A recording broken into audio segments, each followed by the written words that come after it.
मुख्यमंत्री के प्रधान मीडिया सलाहकार नरेश चौहान ने कहा कि आए दिन सरकार के कार्य की आलोचना करना ही विपक्ष का काम नहीं है। वो आज यहां पत्रकारों से बातचीत कर रहे थे। पूर्व मुख्यमंत्री एवं विपक्ष के नेता जयराम ठाकुर द्वारा दिए जा रहे बयान पर अपनी प्रतिक्रिया व्यक्त करते हुए उन्होंने कहा कि विपक्ष के नेता को बड़ी जिम्मेदारी के साथ मीडिया में कोई बात करनी चाहिए। ऐसा लगता है कि सरकार के खिलाफ बयान देना और बेवजह सरकार को घेरना उनकी एक मजबूरी बन गई है। वो खुद 5 वर्ष तक इस प्रदेश में मुख्यमंत्री रहे, लेकिन वो ये बताएं कि उन्होंने खुद इस प्रदेश के लिए क्या किया और केंद्र से कौन सी ऐसी योजनाएं लाई गई जिससे इस प्रदेश को आगे ले जाने में मदद हुई हो। नरेश चौहान ने कहा कि वर्तमान मुख्यमंत्री सुखविंदर सिंह सुक्खू जिस तरह से कार्य कर रहे हैं वे अपने आप में एक मिसाल है। 2200 करोड़ रुपए का अतिरिक्त राजस्व अर्जित कर उन्होंने प्रदेश की आर्थिक स्थिति को मजबूत करने की दिशा में महत्वपूर्ण कार्य किया है। प्रदेश को हरित राज्य बनाने और सोलर ऊर्जा को बढ़ावा देने तथा परिवहन निगम में 300 इलेक्ट्रिक बसें खरीदने के लिए प्रयास किए जा रहे हैं। विपक्ष को आड़े हाथों लेते हुए उन्होंने कहा कि लोकतंत्र में चुनी हुई सरकार को गिराने की ही साजिश भाजपा का एकमात्र लक्ष्य हो गया है, जिससे उनका षड्यंत्रकारी चेहरा आज जनता के सामने बेनकाब हो गया है। उन्होंने कहा कि मुख्यमंत्री गतिशील नेतृत्व ने प्रदेश में कांग्रेस पार्टी की सरकार चट्टान की तरह मजबूत है और उपचुनावों में विधानसभा में 6 सीटों पर विजय हासिल कर भाजपा को उसकी करतूत बताई है। उन्होंने कहा कि भाजपा में नेतृत्व और वर्चस्व की जंग जगजाहिर हो गई है। उन्होंने भाजपा नेताओं, विशेषकर इस प्रदेश से भाजपा के 4 सांसदों से पूछा कि वह बताएं कि केंद्र में उनकी सरकार होते हुए उन्होंने प्रदेश के लिए विशेष पैकेज लाने में क्या किया।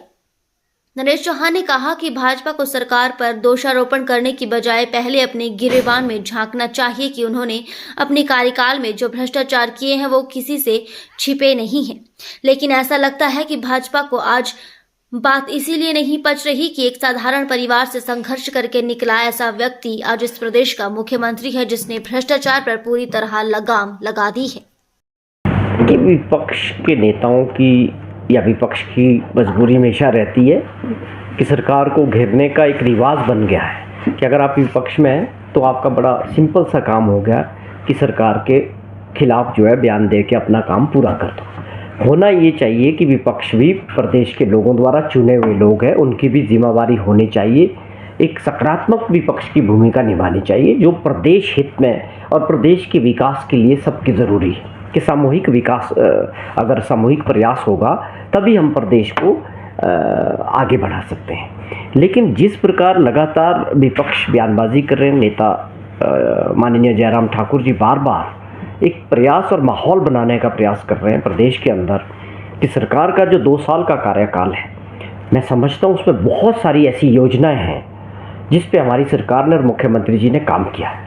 उनमें से मैं उदाहरण के तौर पे कुछ चीज़ों को गिनाता हूँ कि आप उसको वो गलत साबित कर पाएंगे। हमारी सरकार ने दोनों बजट में, मुख्यमंत्री जी ने ग्रामीण अर्थव्यवस्था को मजबूत करने के लिए बजट में जो भी चीज़ें थी वो आज ज़मीनी स्तर पर उतरी। आप समझें कि हिमाचल प्रदेश क्या पहला ऐसा राज्य नहीं बना जो दूध को उत्पादन पैदा करने वाले जो किसान हैं उनको आज 10 रुपये किलो की जो कीमत में बढ़ोतरी पर लीटर की गई गाय के दूध में, और 15 रुपये लीटर जो है कीमत बढ़ी भैंस के दूध की, और MSP देने वाला पहला राज्य बना। क्या ये गलत काम बोल सकते हैं विपक्ष के नेता कि ये काम सही नहीं था?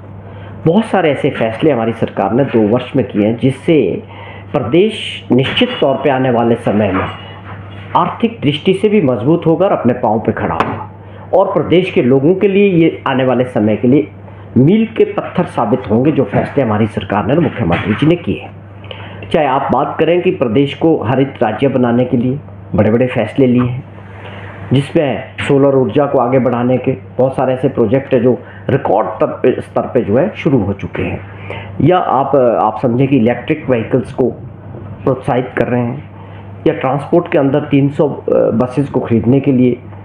ये बड़े फैसले हैं जिससे निश्चित तौर पर प्रदेश का विकास होगा और प्रदेश की दशा दिशा बदलेगी। ये दुर्भाग्यपूर्ण रहा कि पिछले 5 वर्ष जब जयराम जी मुख्यमंत्री रहे इस प्रदेश के, उनके समय में कोई ऐसी योजनाएं और ऐसे फैसले नहीं हुए जो होने चाहिए थे जिससे प्रदेश को आगे ले जाने के लिए कुछ दिखते, या उन्होंने कुछ किए हैं उनको बताना चाहिए। आज स्वाभाविक तौर पे जो है आर्थिक स्थिति को मजबूत करने के लिए जो फैसले मुख्यमंत्री जी ने किए थे आज उसके परिणाम सामने आ रहे हैं। हम आर्थिक स्थिति में मजबूत हो रहे हैं, हमारी आर्थिक स्थिति सुधर रही है।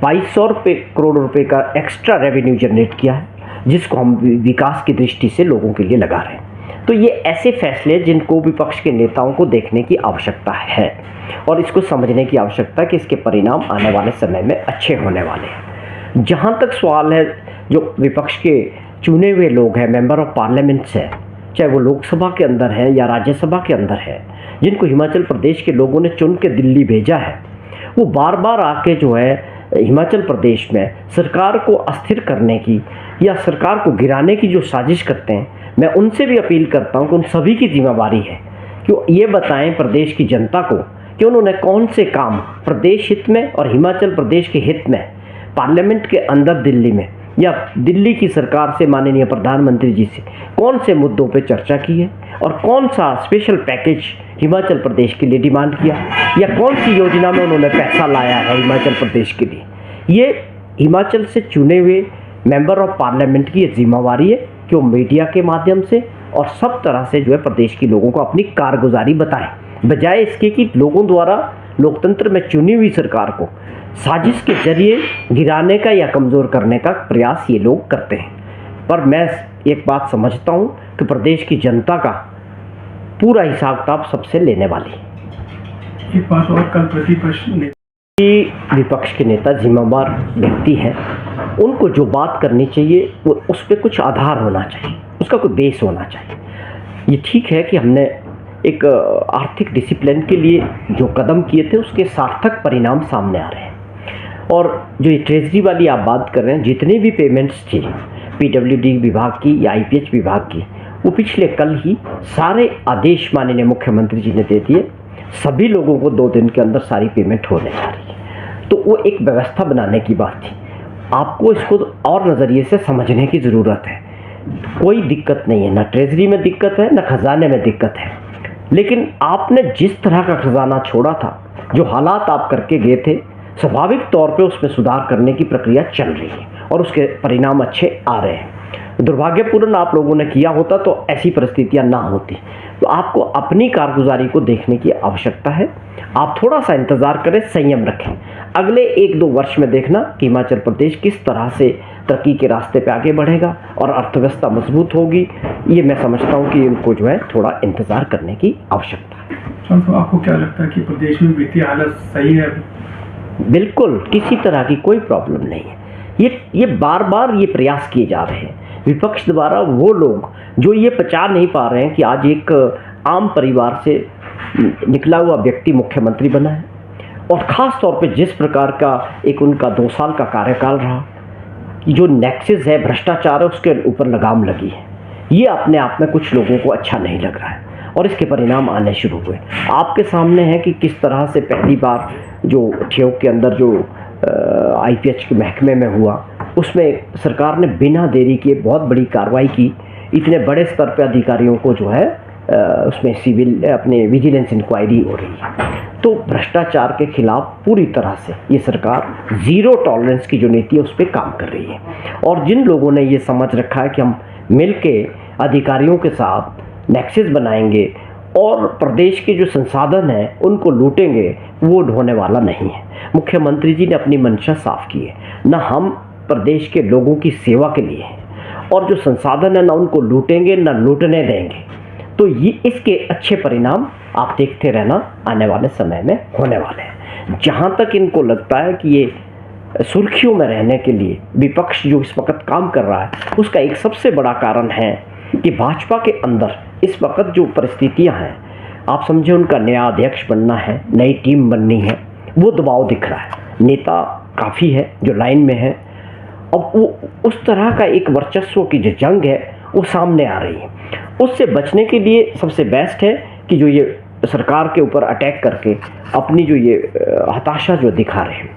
और सबसे बड़ी कारण एक और भी दिखता है, जिस प्रकार भाजपा के अंदर कांग्रेस से पिछले 6 महीने 1 साल के अंदर जो कुछ नेता लोग गए हैं, उनका जो कार्यशैली रही है, उस राज्यों के नेताओं को साइडलाइन करके सीधे पार्टी हाईकमान से बातचीत करते हैं और उससे एक इंडिसिप्लिन भाजपा के अंदर हुआ है। या वो लोग जो लगातार भाजपा की सेवा करते रहे 20, 25, 30 साल से, उनके लिए स्थिति वहाँ कंफर्टेबल नहीं है। स्वाभाविक तौर पे वो दिख रहा है और उसके परिणाम स्वरूप ये वर्चस्व की जो जंग है लीडरशिप की भाजपा के अंदर, वो अब जग जाहिर होने लगी है।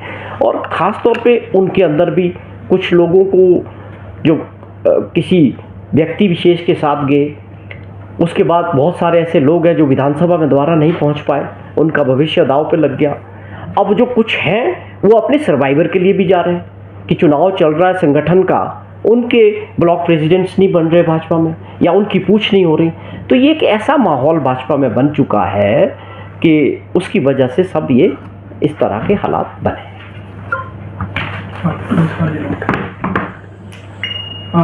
तो आग की बड़ी दुर्भाग्यपूर्ण घटना वहाँ घटी थी कुल्लू में, काफ़ी नुकसान हुआ। उस गांव में एक ऐतिहासिक गांव था, आप समझे कि बंजार का सबसे लास्ट गांव था वो, और पुराने घर थे, ट्रेडिशनल घर थे।